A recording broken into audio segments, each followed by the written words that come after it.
Have you ever felt like everything you've worked for is falling apart? When rejection comes from every direction and you're responsible for people who depend on you?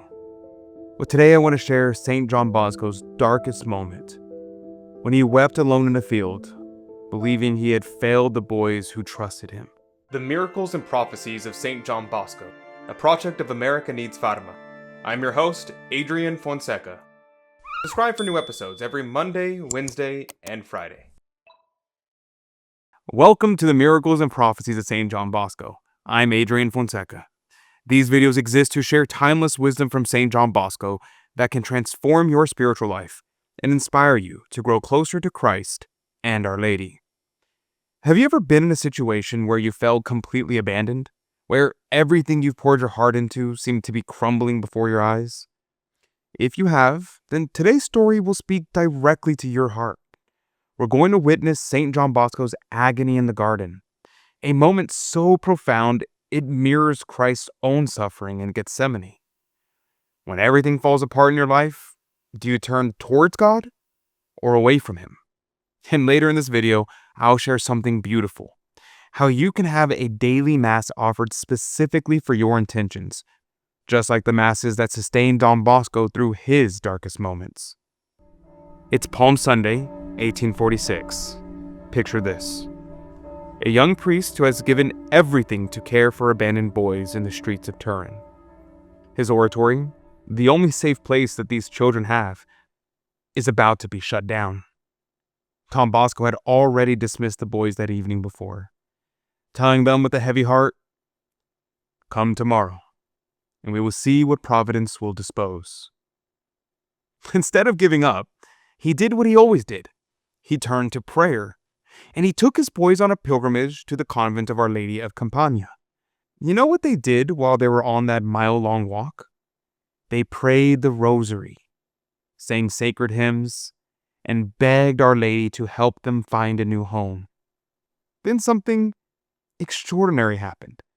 When they arrived at the convent, the church bells suddenly rang out, louder and more joyously than anyone had ever heard before. The guardian of the convent, Father Fulgentius, was as shocked as everyone else. No one had ordered the bells to be rung. Now, you might think, it's just bells ringing, what's the big deal? But for Don Bosco and his boys, this was Our Lady's way of saying, "I hear your prayers." After Mass, Don Bosco gave a beautiful speech comparing his children to birds whose nests had been scattered by the winds. They placed their uncertain future entirely in Our Lady's hands. But then came the hardest part. Returning to Turin, they made one final visit to their meadow, the place that had been their home. Don Bosco stood there alone, and his boys could see something they'd never seen before.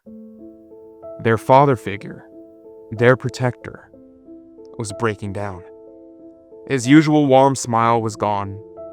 In its place was deep, overwhelming sadness. When some of the older boys tried to comfort him, he simply said, "Go, my children, and leave me alone." The landowners were the Filippi brothers. They had refused to extend their lease. They were worried about their hay crop. Don Bosco's heart was shattered. Here's what was going through his mind. Where will I go? What will happen to these boys? Will they end up back on the streets? Will they fall into vice again? Have I completely failed them? Like our Lord in the Garden of Gethsemane, the weight of his mission was crushing him. He was exhausted, his health was failing, his money was gone, and his hope was fading. He couldn't hold back his tears. This man who had been a father to hundreds of abandoned boys wept, not for himself, but for the children who depended on him. Have you ever been there when you feel like you've let everyone down who counts on you? When you've given everything and it still isn't enough? But here's where we see the beauty in God's plan. Despite feeling abandoned, Don Bosco's faith never wavered. Even through his tears, he trusted that God had a purpose for this suffering. And you know what? God was preparing something incredible. Shortly after this moment of intense anguish, Providence provided Don Bosco with a permanent home for his oratory. And not just any place, but the perfect location that would become the foundation for a worldwide movement that would continue to help millions of young people. Think about Don Bosco in that moment, alone, weeping in a field, yet still trusting in God's plan. One thing I'm sure of is that daily Mass sustained him through that darkness. Every single day, Don Bosco drew his strength from the Eucharist, from placing his burdens at the altar and receiving Christ's body and blood. What if you could have that same spiritual foundation in your life? What if every single day a Mass was offered specifically for you and your intentions? When you become a monthly promoter of St. John Bosco, that's exactly what happens. A priest offers Mass every single day for all our promoters, lifting up your personal intentions, your struggles, your hopes. But that's not all.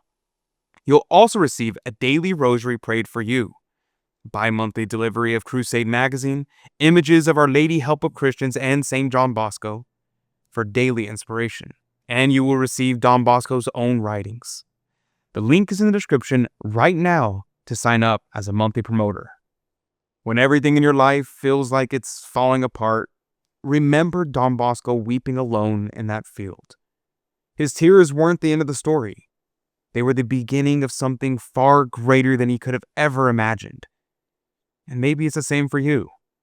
God often allows us to experience complete dependence on Him so that His eventual provision will be all the more sweeter. But here's the key. Notice what Don Bosco did in his moment of crisis. When faced with rejection and failure, he turned to prayer, trusted in Our Lady's intercession, and refused to abandon his mission. His devotion to Mary wasn't just for personal comfort, it was his pathway to victory. His tears of sorrow in that meadow became tears of joy as God provided abundantly through Our Lady's maternal care. The miraculous ringing of those bells at Our Lady of Campania wasn't just a sign for Don Bosco. It was Mary's way of saying, your prayers are heard and your trust will be rewarded. When crisis hits your life, follow Don Bosco's example. Turn to Our Lady. Let devotion to Mary be your anchor when everything else is shaking. She who brought Christ to the world wants to bring His peace and provision into your darkest moments. So here's my question for you. When everything falls apart in your life, do you turn towards God or away from Him? Share your thoughts in the comment section down below. I'd love to hear how this story speaks to your own experiences. And before you go, click on the video appearing on your screen right now to watch From Heartbreak to Hope, St. John Bosco's Secret to Healing from Devastating Loss. You'll discover how St. John Bosco transformed the devastating loss of his dearest friend into extraordinary compassion for abandoned youth. It's the perfect companion to today's story about finding hope in our darkest moments. Thank you for joining me today. St. John Bosco, pray for us. May God bless you, and Mary Immaculate keep you under her mantle. God love you.